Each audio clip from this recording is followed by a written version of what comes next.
19h45, la Barry Info Soir. Monsieur, dames, bonsoir et bienvenue à cette nouvelle session d'information du mercredi 12 juin 2024. Les prix des produits sur les marchés ont augmenté, particulièrement chez des céréales. Une hausse des prix qui ne laisse pas les Nigériens indifférents. Des citoyens qui ont les yeux fixés vers les autorités pour trouver des solutions à cette flambée des prix.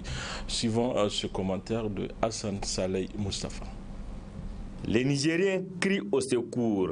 Ils crient au secours car ils font face à une cherté ambiante de la vie qui s'aggrave du jour au lendemain avec la montée en flèche des prix des produits de première nécessité, particulièrement les céréales, et notamment le mil, le maïs, le riz, le sorgho ou encore le niébé, qui sont des aliments de base des Nigériens vivant dans les centres urbains et même ceux des campagnes. Tous ces produits ont connu des hausses de prix jugées très exorbitantes par les citoyens à faible revenu.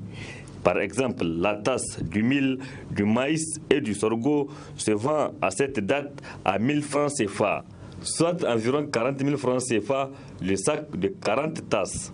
Le niébé se vend entre 1800 et 2250 francs CFA la tasse selon la variété, rouge ou blanche, soit entre 70 000 et 80 000 francs CFA le sac de 40 tasses. Quant au riz, le sac de 25 kg s'achète entre 16 000 et 23 500 francs CFA selon la variété. Ces derniers produits que le riz est incontestablement l'un des aliments de base au Niger. En effet, il est consommé au moins une fois par jour dans l'écrasante majorité des foyers au Niger. Malgré les efforts fournis par les autorités nigériennes pour créer toutes les conditions pour stopper la flambée des prix, à l'exemple de la fixation du prix du riz à 13 500 francs CFA, hélas, ces efforts étaient restés vains. Les prix des produits continuent à grimper. Les consommateurs aussi continuent à dénoncer cette situation amplifiée par la morosité économique et la période de soudure.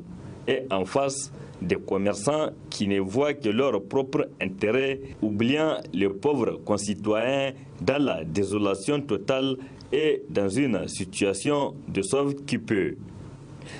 Voilà pourquoi les consommateurs nigériens impuissants devant les faits crient au secours et ils demandent au père de la nation, le président du Conseil national pour la sauvegarde de la patrie CNSP, chef de l'État, le général de brigade Abdourahmane Tchani, de revoir cette situation et de prendre toutes les dispositions qui s'imposent pour effacer les larmes des Nigériens, car ils pleurent chaque jour face à cette cherté de la vie. En tout cas, des solutions alternatives seront la bienvenue pour soulager les souffrances des Nigériens en attendant la finition des travaux d'aménagement et de réhabilitation des périmètres irrigués ciblés dans les différentes régions du Niger pour permettre aux producteurs d'améliorer considérablement leur production en cultivant à grande échelle afin de répondre aux besoins des Nigériens en produits de forte consommation. Pour ce faire, le Niger regorge d'énormes potentialités, notamment les cours d'eau, des terrains cultivables et des bras valides pour atteindre l'autre objectif des autorités de transition, celui de la souveraineté alimentaire dans ce contexte de la marche pour la souveraineté nationale dans lequel le Niger s'était engagé depuis le 26 juillet 2023. Voilà, ouverture ce matin des travaux du 3e congrès ordinaire du syndicat national des agents de l'administration en charge de l'énergie, placé sous le thème contribution du SNAS à l'atteinte des objectifs pour la recherche d'une indépendance énergétique au Niger. Les travaux de ces assises ont été présidés par le secrétaire général du ministère de l'énergie. Le résumé de la cérémonie d'ouverture, c'est avec Nafissatou Yahya et Halidou Bourema. Contribution du SNAS à l'atteinte des objectifs pour la recherche d'une indépendance énergétique au Niger, cas de la réalisation de la centrale thermique à charbon de 600 MW de Salkadama, c'est le thème choisi pour ce 3e congrès ordinaire du Syndicat national des agents de l'administration en charge de l'énergie SNAS. Les travaux de cette rencontre vont permettre aux acteurs de ce secteur d'échanger et débattre sur la question de la dépendance énergétique du Niger, entre autres. Notre congrès est placé sous le thème « Contribution du SNAS à l'atteinte des objectifs pour la recherche d'une indépendance énergétique au Niger », cas de la réalisation de la centrale thermique à charbon de 600 MW de Salkadama. Un thème qui permettrait, durant les échanges que nous aurons, de débattre et de réfléchir sur l'épineuse question de la dépendance énergétique du pays, en dépit de toutes les ressources énergétiques que regorge notre pays pour son développement. Ça sera sans nul doute l'occasion pour les acteurs clés du secteur que nous sommes de dégager les enjeux et les perspectives pour l'indépendance énergétique dans le contexte de la reconquête de la souveraineté nationale depuis l'avènement du Conseil national pour la sauvegarde de la patrie le 26 juillet 2023. Prenant la parole à cette occasion, le secrétaire général adjoint de la Confédération démocratique des travailleurs du Niger, CDTN, centrale à laquelle est affilié le SNAS, a tenu à saluer la tenue de ce congrès au vu de la pertinence de la thématique. Actuellement, l'indépendance énergétique est l'une des principales préoccupations de tous les Nigériens, car au-delà de son rôle de vecteur de développement, son insuffisance, voire manque souvent, a troublé le sommeil de tout Nigérien patriote. C'est pourquoi le contenu du document qui sera élaboré à l'issue de cette instance sera le label vivement attendu. C'est dire combien votre secteur demeure indispensable pour toute action de développement et pour tout citoyen nigérien. En ouvrant les travaux de ces assises, le secrétaire général du ministère de l'Énergie a rappelé la volonté des autorités nigériennes de venir à bout de la problématique de l'indépendance énergétique au Niger. En effet, le développement du secteur énergétique, plus particulièrement la recherche d'une solution durable aux problèmes énergétiques, constitue aussi l'un des premiers soucis de son Excellence, M. Lamine Zen, Premier ministre, chef du gouvernement. Malgré les ressources énergétiques importantes dont dispose notre pays, la question de son approvisionnement en énergie électrique reste encore problématique. Des mesures urgentes ont été identifiées afin de procéder à la valorisation de nos ressources énergétiques locales et de définir notre propre modèle de transition énergétique conformément à la lettre de mission adressée par le chef de l'État à Madame la ministre de l'Énergie. Donc, cette mise en œuvre de cette lettre permettra sans doute le renforcement de notre capacité de production et le développement du réseau national de transport et de distribution d'énergie électrique. Rappelons enfin que ce 3e congrès du syndicat national des agents de l'administration en charge de l'énergie SNAS a vu la participation des militants de toutes les régions du Niger. L'hôtel Radisson Blu de Niamey a abrité ce matin une table ronde portant sur le rôle et la place de la femme dans le processus de transition et de refondation de la République. Une initiative portée par le REPAD en collaboration avec le HCDH qui vise à faire participer pleinement les femmes et jeunes filles dans la marche du pays, notamment dans le contexte actuel de refondation. Adam Ousmana et Soumaïla Abdoulaye. Elles sont issues de toutes les régions du pays pour prendre part à la présente table ronde dédiée au rôle et la place de la femme dans le processus de transition et de refondation de la République.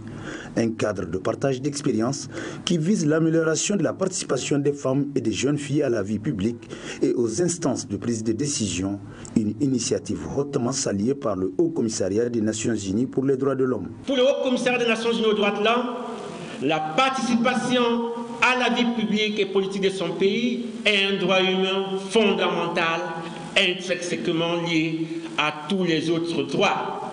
Et ce droit est garanti par l'article 21 de la Déclaration universelle des droits de l'homme. Selon M. Volker Turk, le haut-commissaire, les préjugés à l'égard des femmes dans la vie publique et politique demeurent profondément enracinés à travers le monde. Une action urgente est donc requise pour accélérer les progrès de la pleine participation des femmes. Au Niger, la participation des femmes et des filles au processus décisionnel reste entravée par de nombreux obstacles. La perception négative de leur engagement dans la vie publique, politique et au processus décisionnel constitue un frein majeur à l'exercice de ce droit. Même pour celles qui bravent les barrières culturelles en conciliant engagement public et vie familiale et communautaire. Le processus de transition et de refondation de la République doit leur offrir l'espace nécessaire pour jouer un rôle de premier plan. Pour un débat de haute facture, elles sont 4 panélistes, toutes des femmes leaders, invitées à échanger et partager leurs expériences avec les participantes.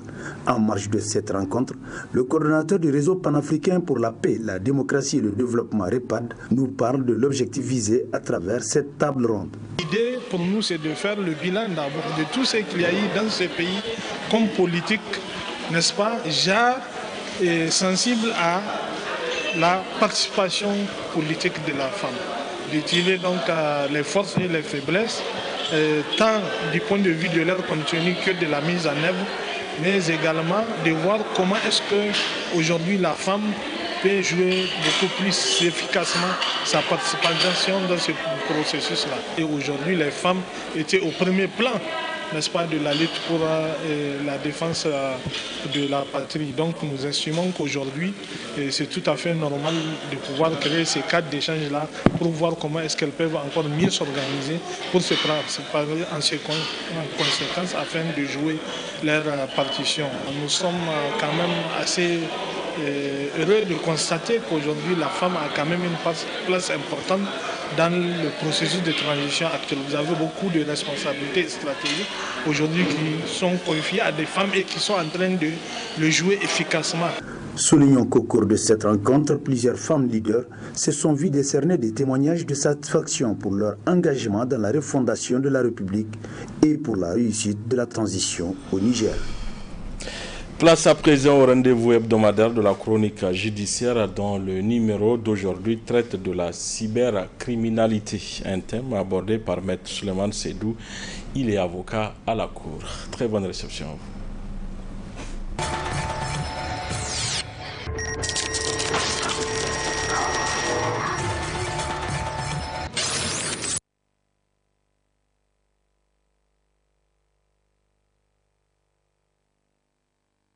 La cybercriminalité, au sens de la loi 2019-33 portant répression de la cybercriminalité au Niger, la cybercriminalité est définie comme étant l'ensemble des infractions pénales qui se commettent au moyen ou sur les réseaux de télécommunications ou par le biais d'un système d'information.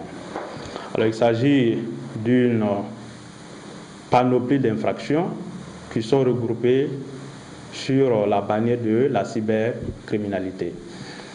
Aujourd'hui, c'est une thématique qui est suffisamment d'actualité avec l'avènement des réseaux sociaux tels que Facebook, WhatsApp ou de manière générale l'utilisation des moyens de communication électronique.